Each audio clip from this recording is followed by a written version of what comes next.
This content has the potential to be triggering.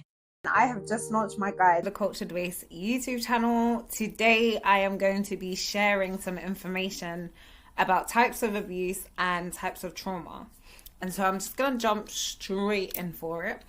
And when it comes to the types of abuse, I have categorized them into 5 sections. And so the first one is physical abuse. And it's defined by threats of violence or an intimidating environment. And I think that sexual abuse also goes into this because you're dealing with the physical body. And it doesn't always have to be like really bad violence. It's sometimes things of somebody grabbing your arm. Sometimes it's like somebody poking your head. Sometimes it's, and I'm just thinking of things that I've both experienced but also seen, especially growing up in my household. I didn't realize that my dad was abusive because I thought he was just disciplining us. I thought he was just strict. And so I found it funny. And the funniest thing is, in year 7, my dad had beat me. So I used to live with my mum, and then I had to move to my dad's. And then I hate it. So I moved back to my mom's. But because of her mental health, I had to move back to my dad's again. So in year 7, when I moved back, there was a time, I don't remember what I did, but my dad beat me with a belt. And I went to school the next day and like the imprint of the buckle was still in my arm. So I went to my friends trying to flex on that. I thought I was a little bad girl in it. So I went to my friends and I was like, oh my God, guys, look at my bruise. Look at my battle scars. One of my friends told the teacher and she called social services, and because social services was already a part of my life because of my mom, they sent social services to my dad's house, and we were not even convinced, we were told to lie. There was no convincing coercion needed. My dad ran that household how he needed to run the household. And so even at that time, I didn't perceive what I was experiencing as abuse and realized that the reason why I found it so hard when I was in my teenage years and even young adulthood, and even now I'm still like unlearning it, the reason why I found it so hard to speak up is because an intimidating environment was created where if you say the wrong thing, you will be punished. And you didn't always know what the actual problem was. You will just be getting punished. And so that is the first type of abuse. The second type of abuse is mental abuse. And I define it as causing confusion or setting up falsities in one's reality or experience. And so this is where like manipulation, lies, deceit, and literally dream sellers, you see people who come and tell you one thing. And so in your mind, you think you're in one situation. And in reality, you're not. And that can mess with your head. And there was, on tonight's conversation, there was a lady speaking about how she was dating this guy for 6 years and he told her that he'd lost all his family, they died, and he was a truck driver and all of these things. And she found out he was married the whole entire time. His parents are alive and all of these things. And when that rug gets pulled from underneath you, it's not just the fact that you have to confront those lies now. It's the fact that everything your mind believed was not real. And so you can start to question, okay, what else isn't real and things like that. And that's the abusive quality to it, because you've given yourself the permission to create this box in which someone exists in. Because that's the thing with lies as well. Lies are often supported by other lies in order to upkeep the lies. And so you have to, like, I don't know, I'm just doing the box, but you constrain someone mentally by not giving them the truth and not giving them the opportunity to make sound judgment. And that's abuse. The third type of abuse that I've got here is spiritual. And I said to impose God's judgment or to restrict one's being. And so the way in which I say that I've experienced this, especially in the context of non-consensual victimization and trauma, is when I told my family that my cousin had been touching me when I was younger. And my grandma said to me, oh, well, I'm a woman of God. And so if you're a woman of God, then essentially you will just let it go and accept that what has happened has happened. Pardon? And you know what's so funny? At the time that she said it, it did make me feel like there was something, I could feel the gaslighting quality to it, but it did make me question myself of, am I being ungodly? Am I just not forgiven for something that happened so long ago? When really, people should face the consequences of their actions. You can't just come and tell me, oh, obviously, I believe in God, I believe in the divine, and I believe that the divine guides me to the things that are for me. But for you to say that that experience that happened to me is just like, it just makes it nothing. It's dismissing. And that's why I call it spiritual manipulation, because, I mean, spiritual abuse, because you're then, that's something that's played with my spirit and with my energy. I have to go on a healing journey after that, but how am I supposed to heal if you won't even let me acknowledge the fact that the thing happened in the first place? And then on top of it, you're throwing your religion on top of, you're throwing your religion in my face as if to compare yourself and now make me feel like, oh, I need to be more like you. I don't need to do that. The other part was about restricting one's being, and it's the same kind of thing of, oh, you're not supposed to be like that because God says. There was a day I was working an agency shift at Twickenham Stadium, yeah? I did not want to be there. And I told them that my period started, so I've gone to collect my bag from the area where the staff put their stuff down. And there's a lady there, and I'm like, I give her my ticket. I'm like, yeah, let me get my bag. And she gets my bag and she comes back, and before she gives me my bag, she says, oh, she grabs my arm and she says, oh, you have tattoos. You know that you will go to hell. Now, I was not on a healing journey at that time, but I still didn't wild out as much as I wanted to. I was just like, what's your business? What? I don't care if you think I'm going to go to hell because there's tattoos on my skin. In that moment, I don't remember if I explained it to her or not. And this was the thing that I used to do of over-explaining myself to people. The reason why I got tattoos, my first tattoo I ever got was my little brother's name, because we got separated when he was 6 when I was 6 and he was like 2, 3. And I hadn't seen him for all of those years. And I said, I'm never going to forget him. And I put his name on me. The second tattoo I got was because I'd been raped and I got severely depressed. And I harmed myself. And I called my friends and they laughed. And they said, oh, those cuts are not even deep. Ha, ha, ha, ha, ha. And so I got a tattoo of a bird breaking free from a cage to know that my past is never going to hold me. It's never going to define me. And then I put the rose and the key over the scars to remind myself how beautiful I am. And that love is the key that will always open my heart. But I didn't need to explain that to her in that moment. And that's just a random person telling me that, oh, there's something wrong with you, you're going to hell. And for a lot of people, that happens to them. Where they're learning and growing to be themselves, especially young people, and you get thrown into a religion. You're not allowed to ask any questions. You're not allowed to make any choices. It's just, this is the way that things are. And if you don't do it this way, then you must leave. And this is separate, yeah. But like, when I was in year 7, I remember I said to my dad, oh, I support Arsenal now. My dad supports Man United, so the whole household supported Man United. You know, I wasn't allowed to watch football with anybody.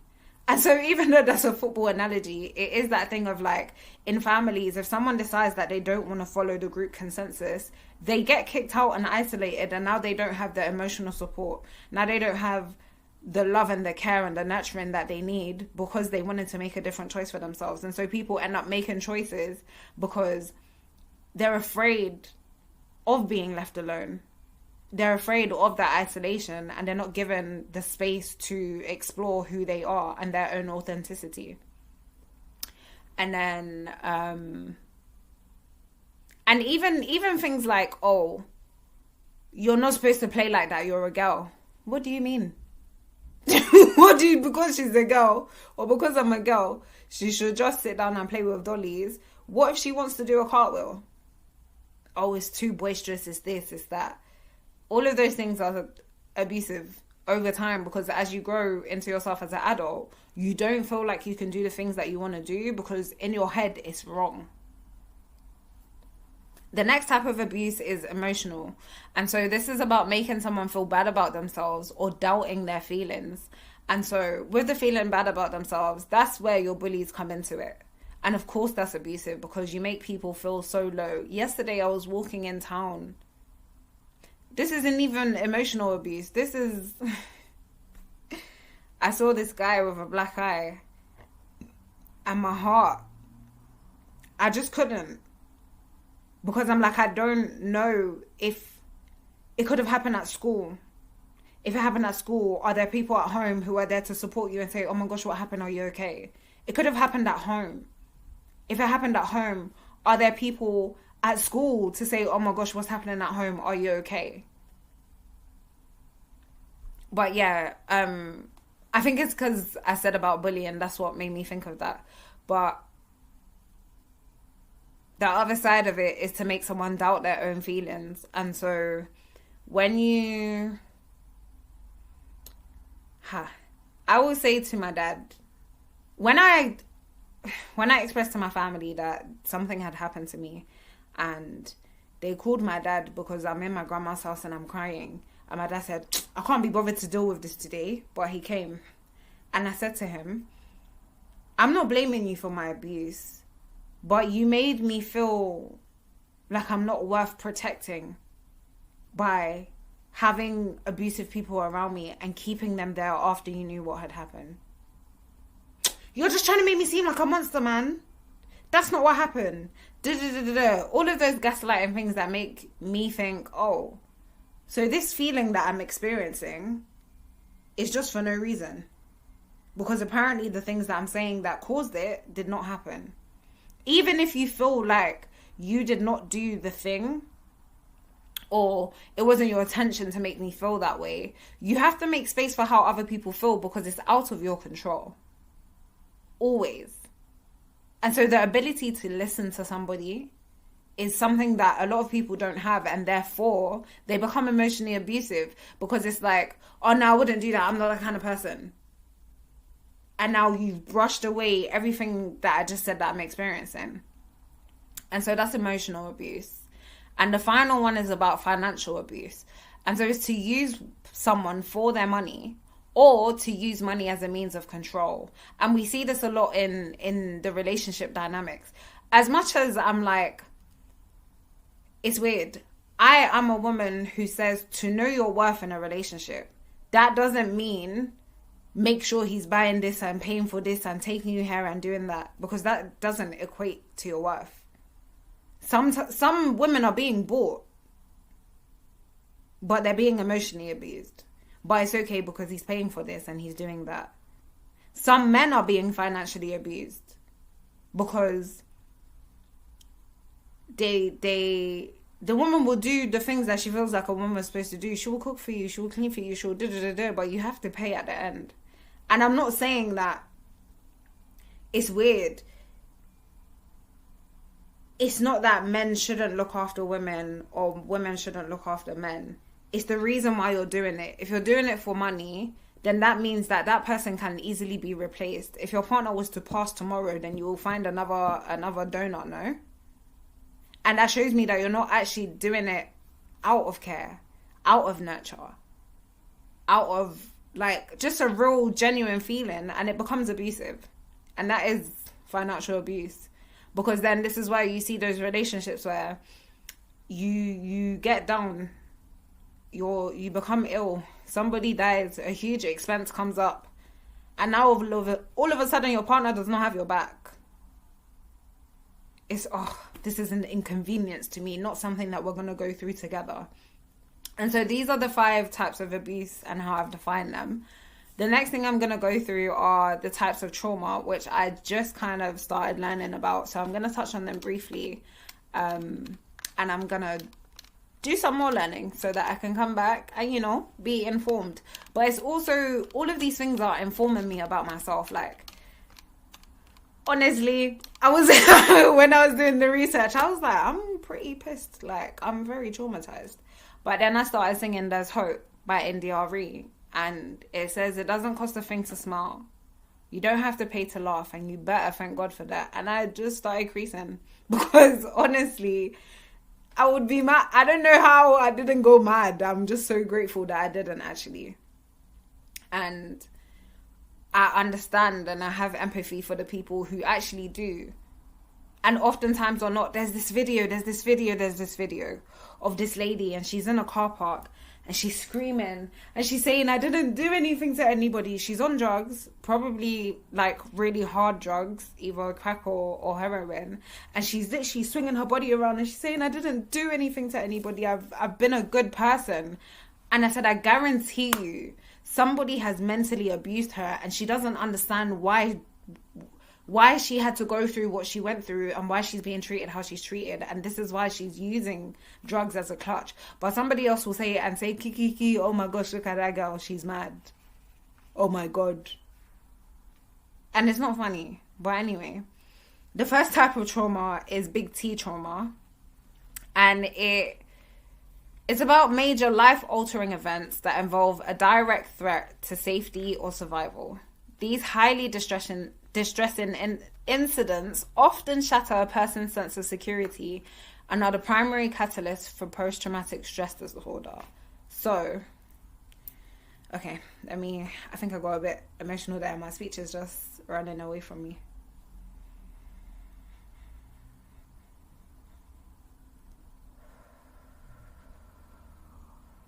Okay. So one of the examples that came up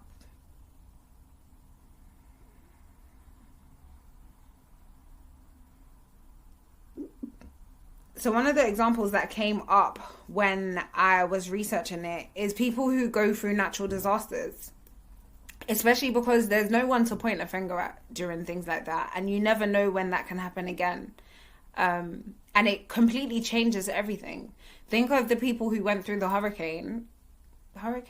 What? It was a hurricane in Jamaica, and everything was destroyed. They have to start again from zero, and you don't know what their position is. If they're able to start again, there could have been valuable things to their family or memorabilia from there's just so many things. And so that's big T trauma. And then there's little T trauma. And it's highly distressing, often recurring, non-life-threatening events that exceed an individual's ability to cope, eroding their sense of safety and self-worth. And so the example that I can give for this, because I feel like I've experienced this, where I've experienced a lot of lack in my life, where, my parents didn't have a lot growing up, but as soon as I turned 17, it was just me. Well, not even as soon as I turned 17, before then, but anyway, 17 was when I kind of became responsible for myself, and I'll never forget that period of my life because I'm living at home by myself. The boiler's broken. I don't have any money for food. I don't have any money for travel. And I will buy a box of Indomie and have one packet per day. When I was working at Winter Wonderland, I'm leaving my house at 7 a.m. to go to work. I finish at 11 p.m. and I'm getting home I finish at 9, so I'm getting home at 11 and I haven't eaten all day. And going through that and then going to uni and having days when I didn't have food as well. Over time, it became something traumatic for me where I wouldn't eat properly. The other day, someone made me a bowl of food, and it was a full bowl. And I started crying. I was like, oh my God, there's so much food on the plate in front of me. Like, it's crazy. It's absolutely mad. The next type of trauma is chronic trauma. And it's the psychological and physiological result of prolonged, repeated exposure to distressing events. For example, ongoing domestic abuse or childhood neglect. Unlike one-off events, it alters the nervous system, often leading to severe long-term mental health challenges, including PTSD and complex PTSD. I think I have that. I think I have PTSD. I think I should go to my GP. I have before, but only for depression and things like that. But maybe I need to do an assessment. But they gave the examples of ongoing domestic abuse or childhood neglect, both of which I experienced. The neglect on my mum's side and the abuse on my dad. Well, both, a little bit on both sides. But as I've started doing music again, I started modelling last year. And for a really long time, my hand will start shaking because I thought that somebody was coming to beat me. And so I think that's my chronic trauma, you know, from getting in trouble when I was younger. Both for things that I didn't really understand. For example, there was a day I went to the hairdressers and the hairdresser said to my stepmom, she loves music, you know, she sang every song on the radio. We get home, she tells my dad, and my dad beats me. And when I asked my dad about it in my adulthood, oh no, that's not what happened. Yes, it is, I remember. Oh, well, then that's not why I beat you. So then why did you beat me? Oh, I don't know, but it wouldn't have been that. Okay. That and not knowing what I did wrong was really traumatic. And then the other side of it was like, again, specifically to do with my sexual abuse, I would get in trouble for bending down to tie my shoelaces. I would get in trouble for wearing leggings. I would get in trouble for these things, not realizing my dad is still blaming me for what happened to me as if it's my fault. And that's kind of how things were set up. Complex trauma. Psychological damage caused by prolonged, repeated, and pervasive traumatic experiences. Oh, that's close to chronic. Let me Let me read it again. Psychological damage caused by prolonged, repeated, and pervasive traumatic experiences, such as childhood abuse or domestic violence. Unlike single incident trauma, it frequently occurs early in life with informative relationships, profoundly disrupting a person's development, sense of self, and ability to regulate emotions. And so I think this is what my sex abuse is, the category that it falls into of complex trauma. Because, like I said, there was many different people who had touched me. Some people only once, and some people repeatedly. With my cousin, every other Christmas, so I spend one Christmas at my mum's, one Christmas at my dad's. So every other Christmas, when I spend Christmas at my grandma's house, my cousin is there and I will get abused. And so I get seasonal depression. I've spent Christmas by myself for the last maybe 6 years or something like that, just because my experience of Christmas was never, it wasn't great. I didn't like it. Yeah. BRB. I need to cry.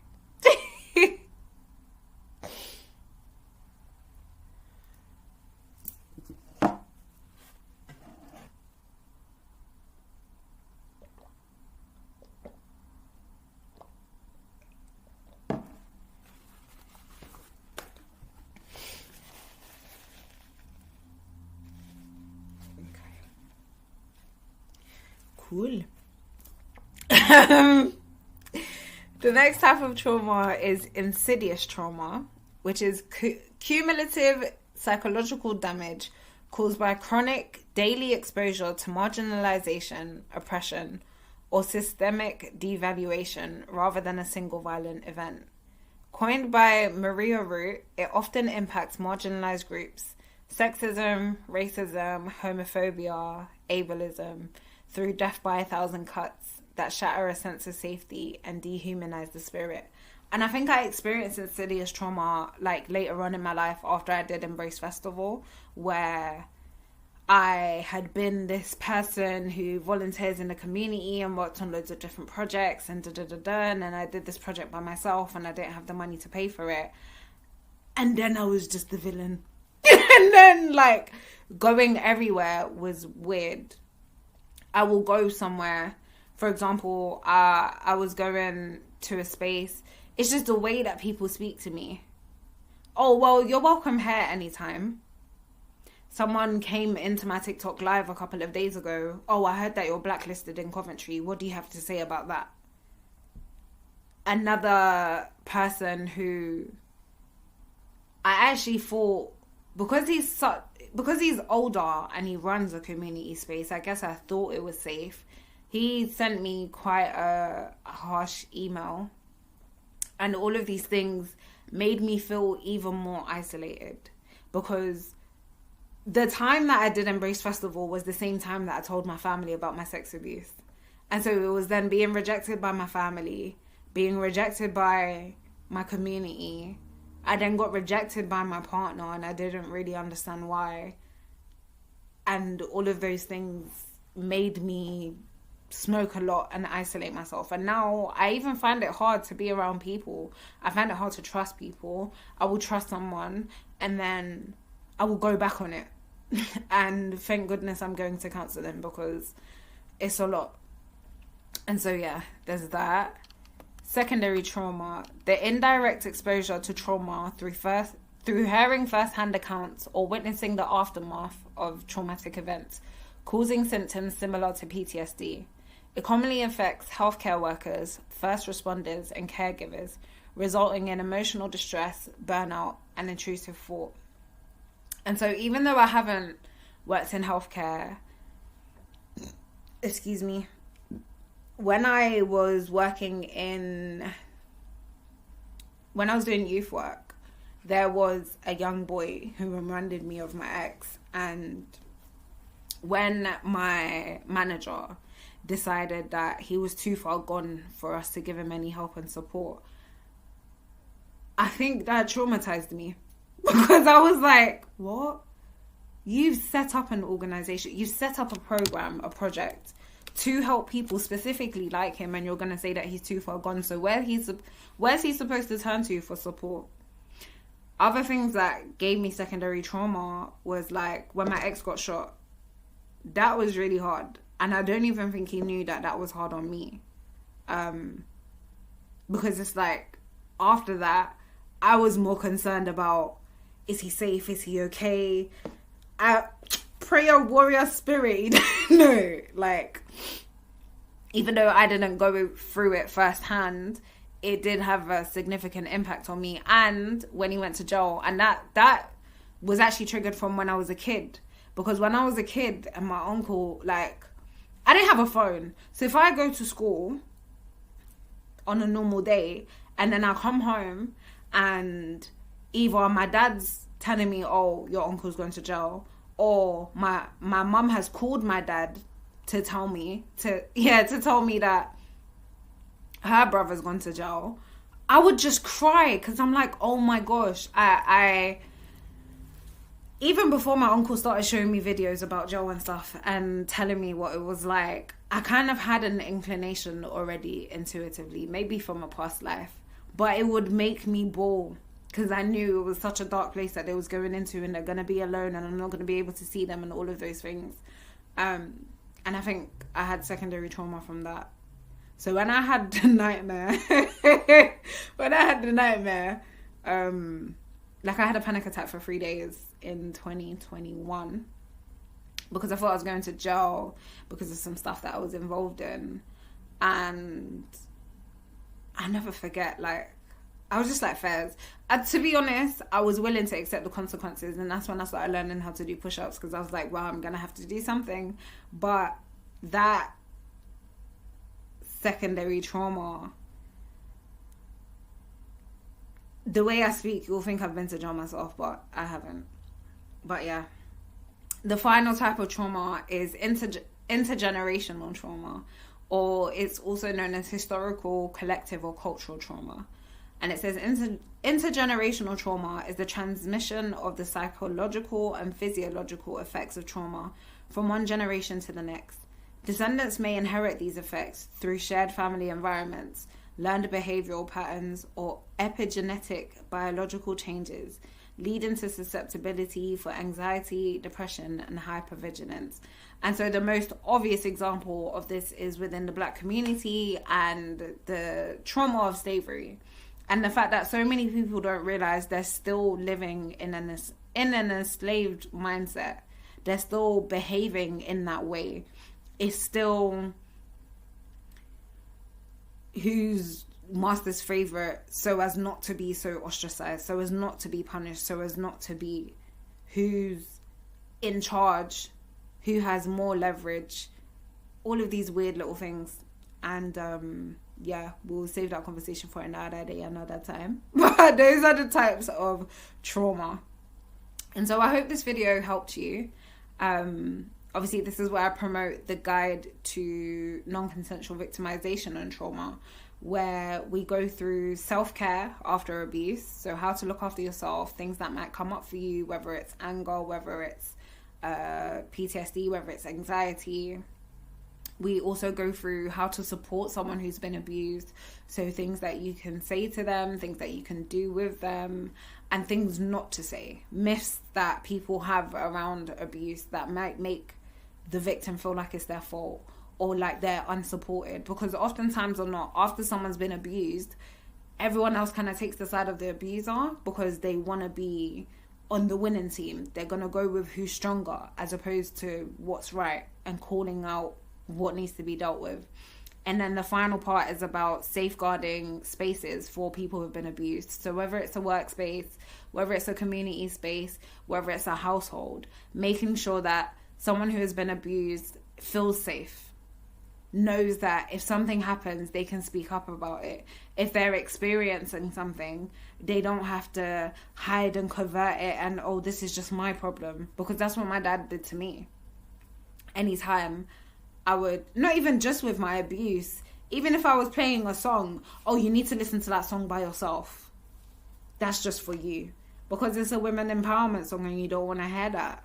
Okay. But yeah. I hope you enjoyed this video. Like I said, you can get the guide. It will be linked in the description. And I will see you very, very soon for another video. If you haven't checked out the 2 videos I did before this, we did one which was an introduction to non-consensual victimization and trauma. And then I also did like a little intro to what this project is about and what the guide is about.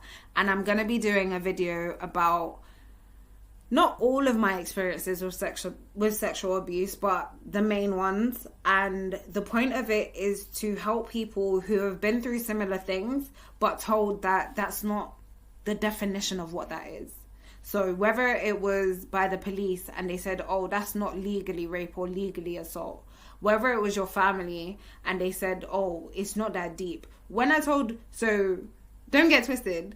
Other people in my family have been abused as well.